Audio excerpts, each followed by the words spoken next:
Alors le projet Futero consiste à implémenter sur le territoire de Cossé-Aglo, sur la zone de Port-Jérôme 2, sur la commune de Saint-Jean-de-Folleville, une bioraffinerie intégrée de fabrication de plastique biosourcé et biodégradable. C'est une usine qui va faire 125 000 tonnes d'acide lactique et 75 000 tonnes de plastique qu'on appelle PLA. Et ce PLA est décarboné parce que sa fabrication, depuis la matière première jusqu'au produit fini, génère 76% d'émissions de CO2 en moins que son équivalent à base fossile, qui sont les plastiques issus du pétrole.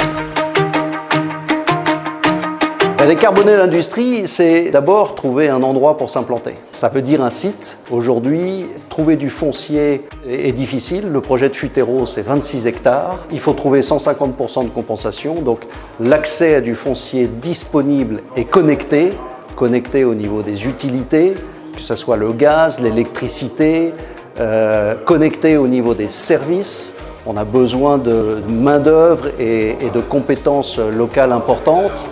Et surtout une acceptation du territoire.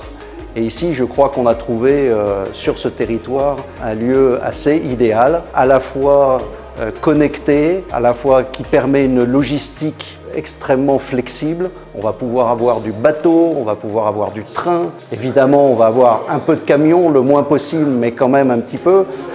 Et surtout, une acceptation par les communautés avoisinantes. Et ça, c'est la chose absolument essentielle. Le projet de Futero et de sa bioraffinerie intégrée, c'est concrètement 200 emplois directs, quasiment 800 à 900 emplois indirects. Ça va être une grosse activité, ça fait la continuité d'une industrie historique très carbonée à base de pétrole vers la chimie de demain, une chimie biosourcée, une chimie verte qui part de ressources naturelles. En l'occurrence pour Futero, c'est le blé.